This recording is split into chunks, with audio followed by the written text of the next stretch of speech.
Okay, so it's Thursday, August 25th. We're here for agent development, and today's topic is how agents can avoid trouble. So this article was written by Lillian Dickerson on August 2nd for inman.com. So it's available there. The idea is that we'll discuss 10 different scenarios that agents can encounter, and then we'll talk about the potential consequences. And this is because even the most earnest real estate agents can accidentally make a false step that could end in an ethics violation, a lawsuit, or even revocation of their license. That's why it's vital to understand ethical issues and potential legal problems, especially if you're a brand new agent. So we'll start with scenario one.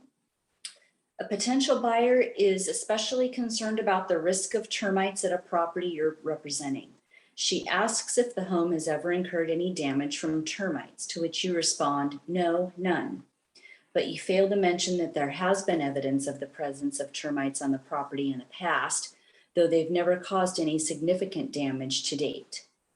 So the verdict on this, so we'll cover the verdicts and then we'll kind of open it up for discussion, is that you could be at risk of a lawsuit or even of losing your license. Agents who misrepresent a property, mislead clients, or fail to disclose property defects quickly make themselves vulnerable to being sued. And the aforementioned potential buyer, if the aforementioned potential buyer ultimately buys the home, then months later starts seeing termite damage on their property and is perplexed as to why, they will likely come back to the listing agent and blame them for failing to disclose the presence of termites. The seller or listing agent could also potentially be liable, even if failing to disclose termites to the buyer was not intentional. Other common related items that an agent can get into trouble for not disclosing include foundation issues, improvements made without permits, or leaks. Common misrepresentation issues also include property boundaries or issues with roofs, or even an agent's relationship to the buyer, seller, or anyone else involved in the transaction. So this is a real serious one, but I really like the scenario because through the verdict, they explain, I think, really all of the most important things that are important to disclose. How would you, what should you say? Let's say there was termite presence in the past, but you weren't. But then that's what you should say. So see, that's the thing, is we always have to be honest. We have to answer questions honestly. What if you didn't know though? Like you honestly didn't know. Would you say you should perhaps get an inspection? Say, well, in this example, they're saying that you did know. So see, if you don't know and there isn't any proof that you don't know, then you're fine. Okay. I guess the other thing that I'll say is just that if you ever have any question about whether something should be disclosed or not, usually it's best to just disclose it, because it's not like you can really over disclose. Buyers appreciate even reading about sidewalk cracks, even if they're obvious, right? They just feel like, oh, the seller's literally pointing out everything. That's always appreciated more so than not. But then also, if you're just really having a question about something, then it's always best to ask me. That's what I'm here for.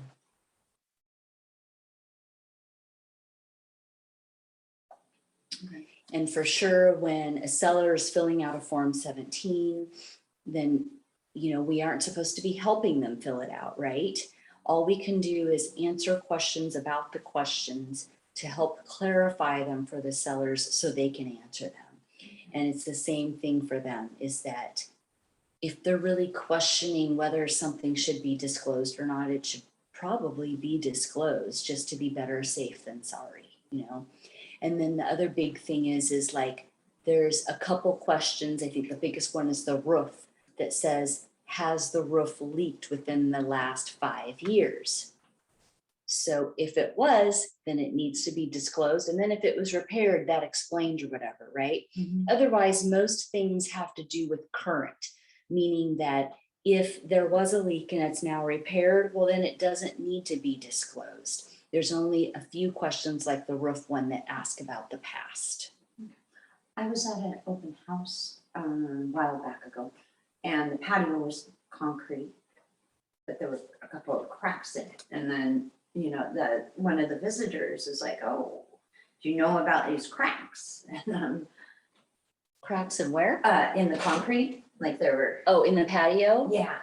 Yeah, and so those might have been disclosed on the Form 17 or not. That's again where it's a matter of opinion. And I would say probably better to disclose. But at the same time, if something is obvious to anyone looking at it, then it doesn't necessarily have to be disclosed. Okay. Okay, anything else about that one? Okay, so scenario 2. Your buyer is thrilled with the perfect home you've helped them find, and you meet up on a Friday afternoon to collect their earnest money for escrow. You take their check, put it in a safe interior pocket in your work purse, and promptly forget all about the check until you notice it in your purse the following Tuesday. Verdict: you could be sued and potentially have your license revoked if you have a pattern of similar mishandling of funds. Earnest money needs to be deposited into escrow in a timely fashion, and agents should not take this lightly. They should also avoid moving money around, not keeping up their books or borrowing money from clients, which is a big no-no. The bottom line is when it comes to handling clients' money, keep it organized and get it to the appropriate parties as quickly as possible. And I guess what I'll add for this one is, I know that earnest money is still handled this way in some states, so this is probably why this was included here. But in reality, here in our state now, we shouldn't be handling checks at all like we used to, but over the years, the state has gotten tighter and tighter on their restrictions. And so now it's really best for clients to be taking the cashier's check to escrow themselves. Most companies have a few different offices around. So even if you're closing something up in Bellevue, but they're in Puyallup, they can probably take it to an office in Puyallup or Tacoma or somewhere nearby, Or the other thing is almost all the large companies also have either they can wire the funds or they can do an electronic deposit of the check using an app and different things. So there's lots of ways to get escrow earnest money. We shouldn't be carrying around paper checks like we were 20 years ago. I mean, 20 years ago, I definitely was, and it was a thing, but not really anymore. So we shouldn't have that problem. There's so many other options now, but it's just a reminder that handling clients' funds is a big thing, because if you do ever collect a check, you've got to provide them with the receipt, which is the Form 89 in the MLS. And then that would have to become a part of the transaction file. Because for sure, the Department of Licensing, thankfully, none of our files when we had our audit had any earnest money checks, right? But if they do, they literally follow the path of the whole check, where it was all the time, because it's a big thing, clients' money. Do they check to see like timing? Yeah. And so that's why, even on earnest money receipts, right? Like we had talked about, it doesn't and I've had this, when you have two buyers, money can come from different places to escrow, but the receipt just needs to show the total amount and when they received it. And so I guess I'll point out another thing that can happen every once in a while. Escrow company they know what we need, but every once in a while they might make a mistake and say they get a wire or they receive a check on a particular day, but then they don't receipt it until the following day. It should still be receipted for the day it was received, and then also when they're providing their receipt, right? So the one thing you always want to check is make sure that the receipt date for the funds is correct, because it needs to be. Sometimes if they'll make a mistake and do it a day later, well, then that might be too late for your contract, and then you're out of contract. And so sometimes if that happens, you just got to let them know, hey, I see that this was, or I know that this was wired yesterday. Can you adjust the receipt? And they'll probably go, oh my gosh, yes. And they'll adjust the receipt because it needs to be dated correctly. And so most escrow companies are good, but I just bring it up because sometimes mistakes happen, and it is our job to make sure that it gets receipted correctly for our file. Because if it isn't correct in our file, then that's where the auditor can ding us, because we have to follow the timelines.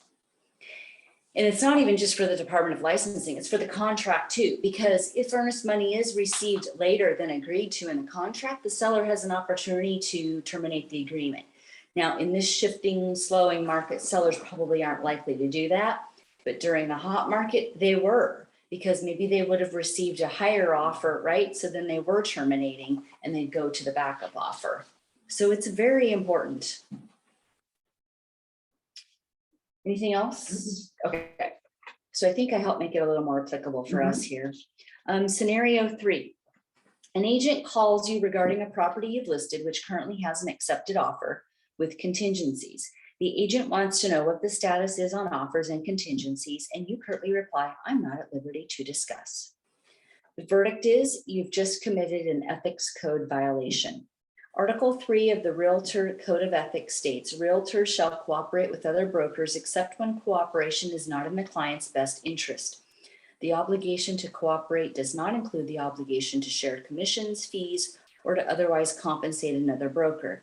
As such, you're obligated to disclose if an offer has been accepted and what the current status is in case of the agent and in case the agent and their client want to submit a backup offer. So not that you need to get into all the details of their contingencies, but usually what contingencies there are is appropriate. And so again, that's where if you have any questions, you can always reach out to me. But in general, the biggest thing is offers, you know, how many offers you have, how close you are to accepting one or whatever. It's just providing the facts and information so that that agent and their buyer can make a decision. We always have to answer honestly. Any other comments about that one? No. Okay, so scenario 4, your clients are shopping for homes in a new city and want to know crime rates in different neighborhoods to help them make their home buying decision. So you generate crime reports with a variety of crime statistics on every neighborhood in the city and provide them to your client.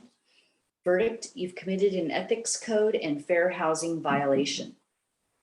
Such practices that might potentially sway a buyer toward wanting to live in one neighborhood versus another are considered steering under the Fair Housing Act and the National Association of Realtors Ethics Guidelines. To avoid a potential slip into steering, agents can be sure to do things like suggest listings to clients based on a home's objective features or price point and refer clients to third parties if they have questions about things like schools or ethnicities in a neighborhood, crime, or anything else. You know, it's all available online. So I just always ask them to research it online.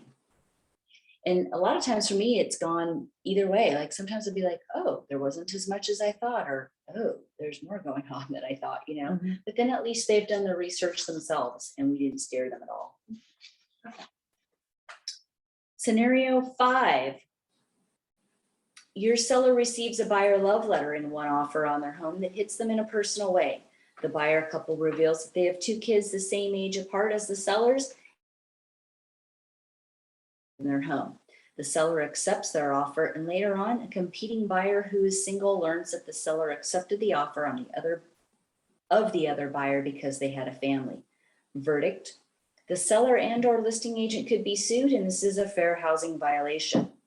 When buyers give away personal details in buyer love letters that may sway sellers, it opens up sellers to liability in a fair housing lawsuit. At a realtors conference in 2020, Barbara Betts, broker owner of the Betts Realty Group and a director of the National Association of Realtors, the California Association of Realtors of the Pacific West Association of Realtors, suggested that listing agents speak with their sellers about not accepting these kinds of letters at all because of their potential for liability.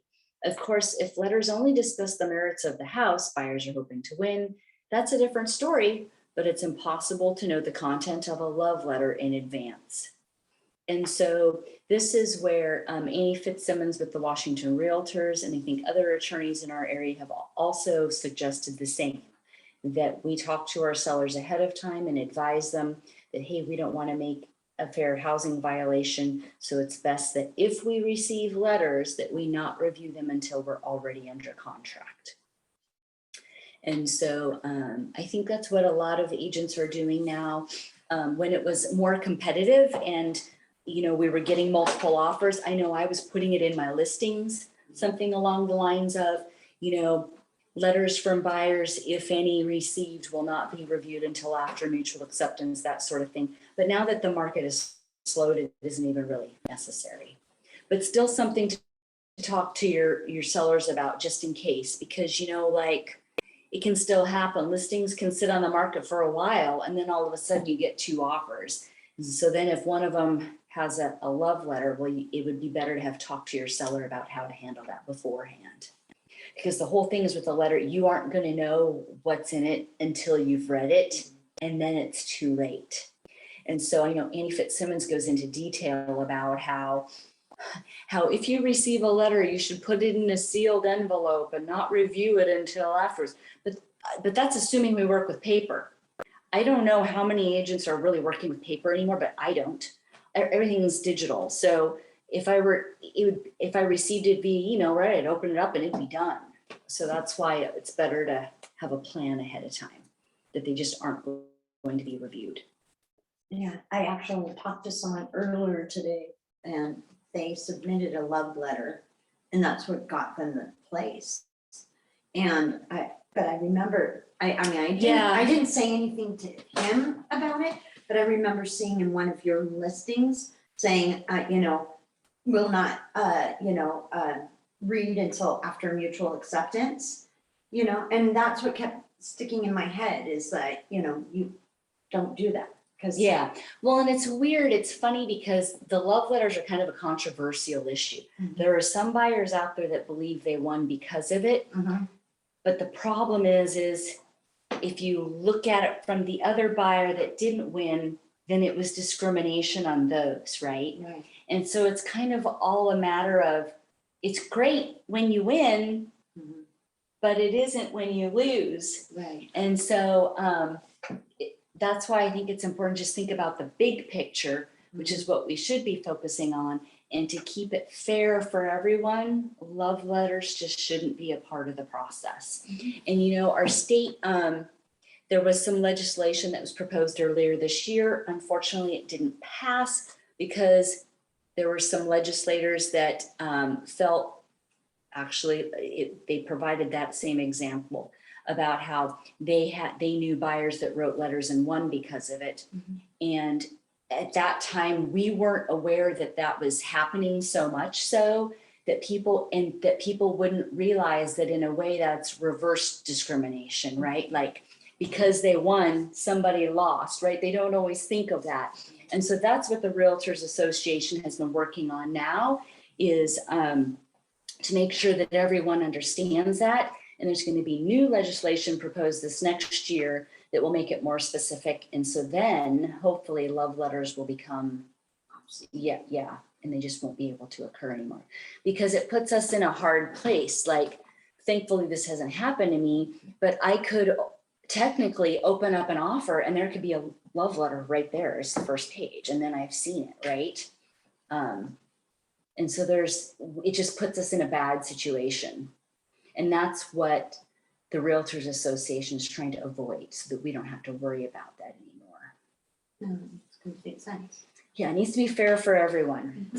So it's like, I think if someone were to mention that to me, oh, I won because of a letter, I wouldn't necessarily get on my soapbox like I am right now and talk about it or whatever. I'd probably just let it go. But it's just funny because those people are only happy because they won. And that's what they think. They think, yeah. And that's exactly what he said. He's like, oh, we won because we wrote a love letter. And I mean, somebody else lost. Yeah.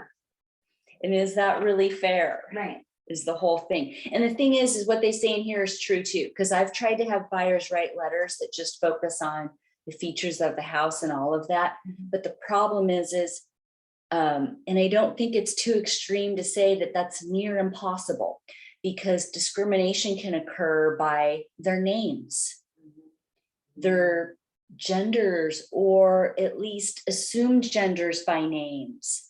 There's just so many different things that are contained within a letter, right, from a buyer, that are possible discrimination. So it's just best that they not happen. So hopefully that helped clear some of that up. Mm-hmm. because I know there's like lots of talk out there, but I felt like this is a good opportunity to talk about the details. Okay, so scenario 6, you notice a property pop up in the multiple listing service that checks off all the boxes of what your buyer wants in their new home. But you also notice that the listing agent works at a discount brokerage known for offering lower than a typical cooperating compensation for buyer's agents. So you decided not to alert your client to the listing. There are plenty of other listings out there anyway. Verdict: this practice could quickly get agents sued if they're caught, and it's considered a fair housing violation. In fact, several Houston area real estate agents were recently targeted in lawsuits by Rex Real Estate when the discount brokerage acquired recordings of agents revealing that they wouldn't show buyers homes listed by the discount brokerage because of their smaller commission they would receive. Buyers have a right to know about all the potential options available to them. And so this is very true, which then leads us to the whole change in practices for buyer's agency, right? That's coming up. And that's why it's important to talk to buyers about how we're compensated and everything, and make sure they're aware of our minimum compensation or range, or however we're going to handle it, to make sure that we are paid. So then we aren't making decisions based on commission rates, that the buyer is making the decision themselves. Because yeah, if the commission rate is lower than our minimum, then either it's going to need to be negotiated from the seller, or the buyer is going to need to pay it.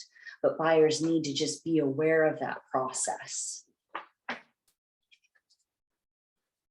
I'm going to take that class at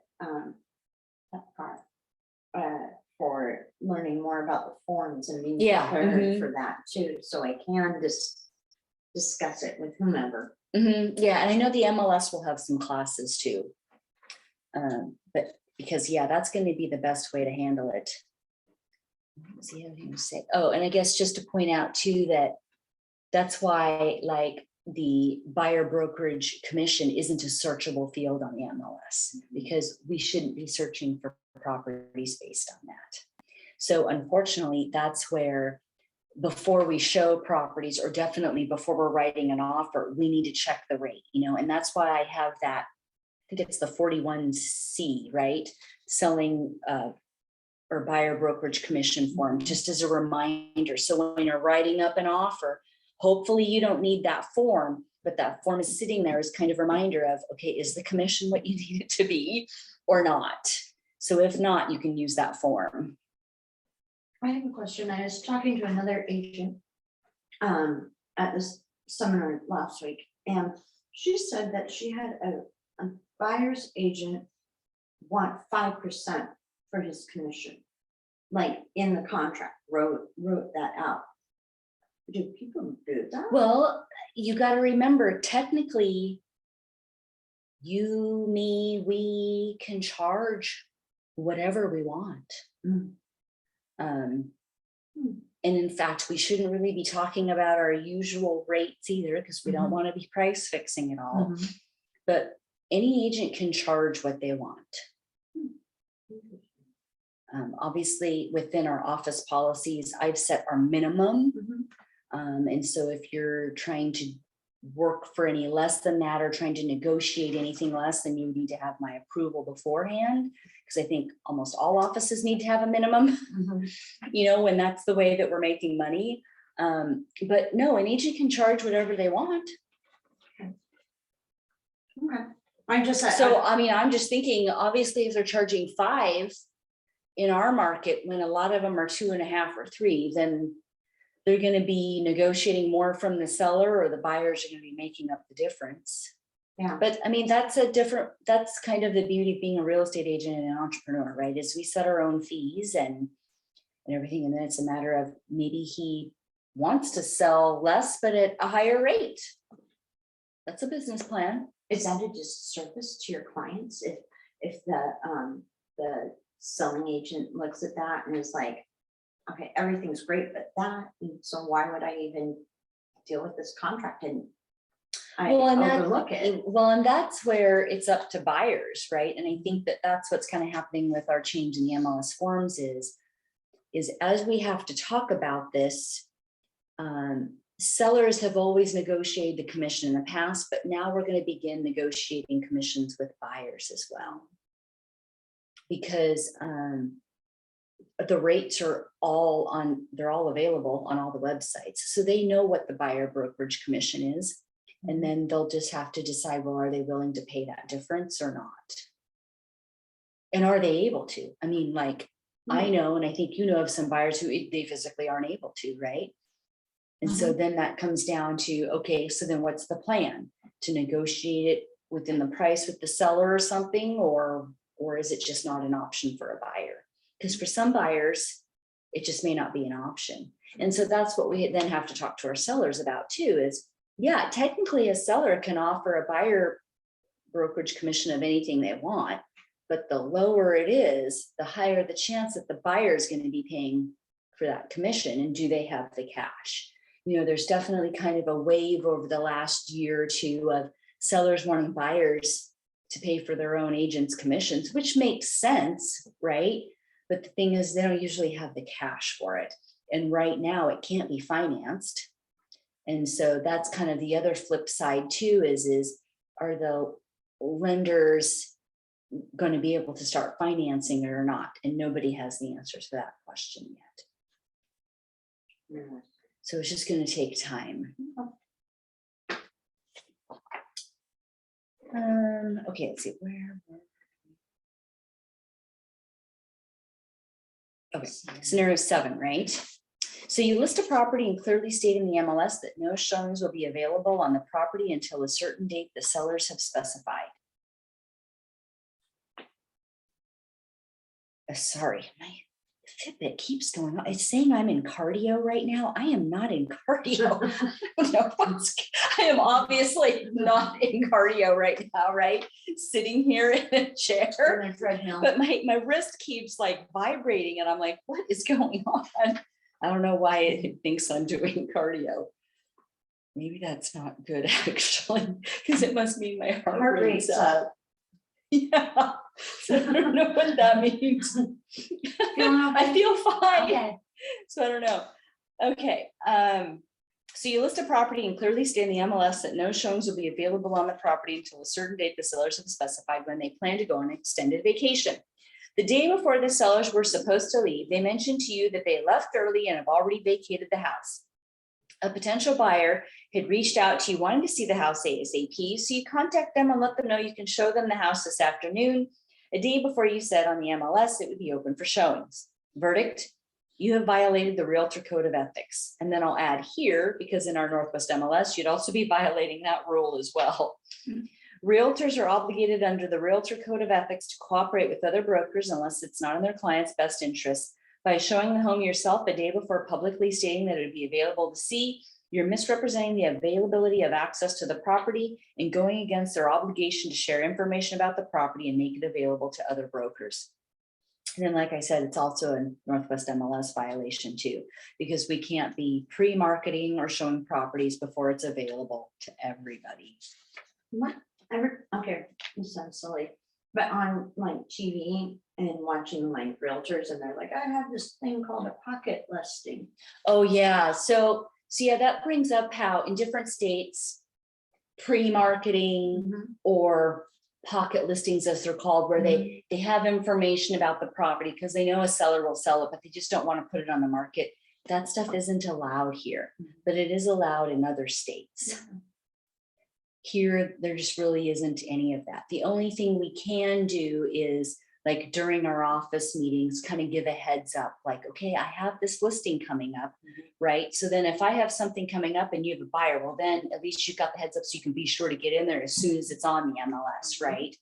Or sometimes we try to help each other out that way, but we can't be showing things before it's available to everyone else. So that is very different.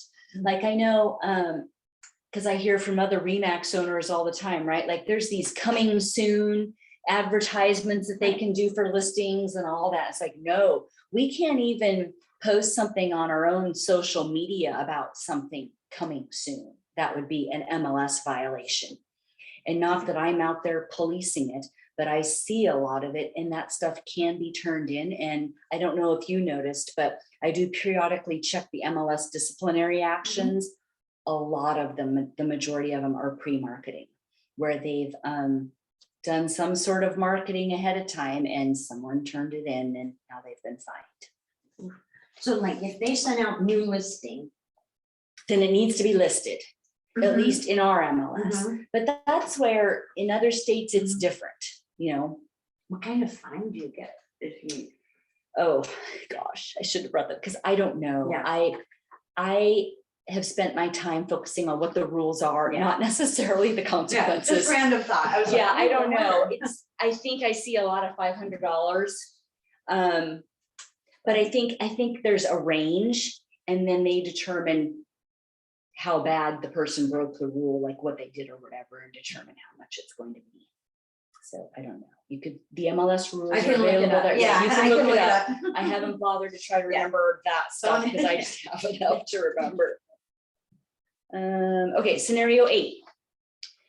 You've hit a bit of a dry spell and could really use some new leads. You remember an old leads list you have in your database from before you started a texting plan through your CRM and think, bingo, why didn't I text these leads before? You add their cell numbers into your texting campaign plan and wait for those leads to warm on up. Verdict, you've just done something illegal and made yourself vulnerable to a lawsuit. According to the Federal Communications Commission regulations, consumers must give their consent to receive marketing communications. Just because someone opted in to receive communications from you previously does not mean they now want to start receiving new text messages from you. This is a major no-no. An inside sales agent, they're sometimes called ISAs, coach at Hatch Coaching told Inman, you're opening yourself up to major legal and financial liability and don't recommend doing that to anyone. And so that is like for sure, if you're ever going to do a mass texting campaign, you have to give them an option to opt in or out. You can't just start mass texting people. Same thing with emails, right? Well, with emails, the rules are a little different. So you can start emailing them, but they have to have the ability to unsubscribe down below, which is what all of our Boost CRM emails have. And so that's why it's better to use a program like that because, and I know other agents have asked about this, not necessarily you, but I'll cover it here, where agents are like, oh, well, why can't I use my own personal email? Well, you can, but usually you're limited to how many people you can send an email to, right? Like, I don't know what the limit is, and it probably varies per program, but there's a limit. So that's why if you're going to do mass emailing, probably over more than 20 people or so, you've got to be sending it from a program. And then that program will always have a way for people to unsubscribe or opt out, which is what you have to have. Okay. Because I read somewhere that like if you have a bunch of notifications of spam to your email address, Oh, yes. it'll literally get blocked and everything. Yeah, and that's another reason why you don't want to send them all from your own personal business email address that you're using yourself. It's better to use a CRM or a program for that too, because those programs are usually sending them from a different email address. Like that's why every time I send you guys the office monthly newsletter, I have to personally email, or in the past I used to text and let you know to look for it because it's coming from a different email address that I don't have control over. And I've even checked it every month, it changes. And so unfortunately it ends up in spam, junk, promotions, or whatever different, email programs have different names for it, but that's why I always have to let you know to look for it.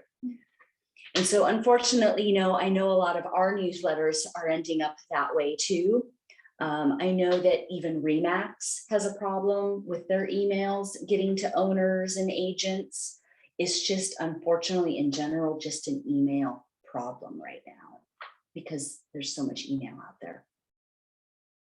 But that reminds me, you should be getting emails from Remax at least once every 2 weeks. Oh yeah, with stuff that's going on. I know I was just realizing today, I haven't gotten one from them in a while. So I'm hoping it's because of the broker owner conference and maybe they're off schedule, or maybe my email program has started blocking them.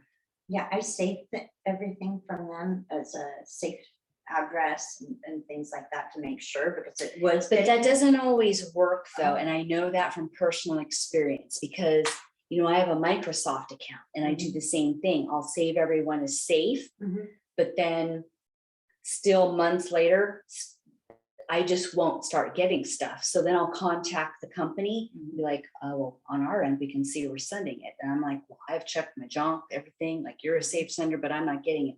So then I have to go to Microsoft. And then Microsoft technically has to do something on their back end to clear it up again and allow them to come through. So I know our email companies are blocking some things. Okay. The only thing we can do is when we think it's happened is to contact them.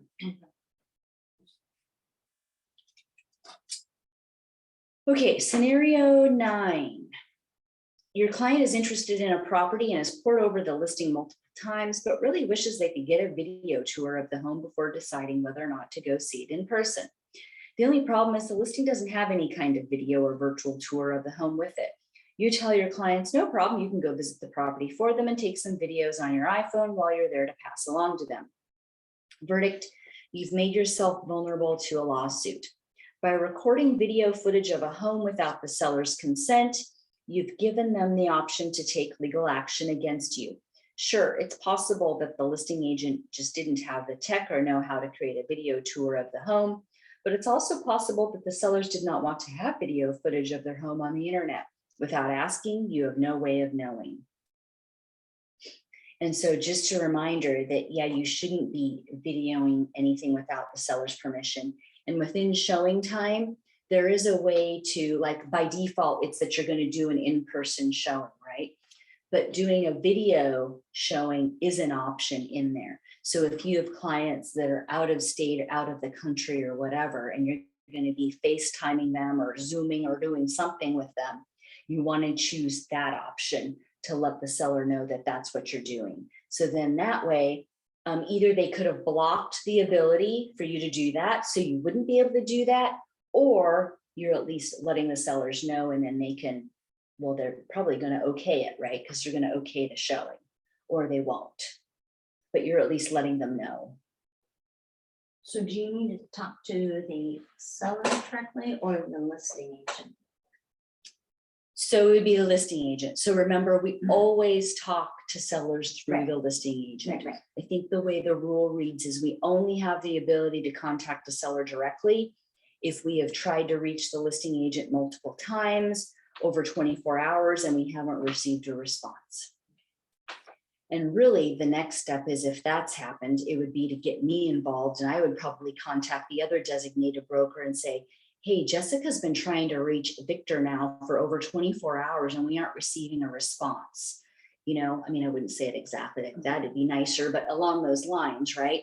And then most likely he's going to track down his agent and have him get in touch with you. That's the preferred method. And then it would be like, well, then if I make that call and more time goes by and we still don't hear anything, well, then you have a right to contact the seller directly. So everything's always through the listing agent. Just like everything is through the buyer's agent. Like as a listing agent, I can't be contacting your buyer directly. The agents are there to mediate and facilitate everything for the clients, acting kind of as the whole legal buffer.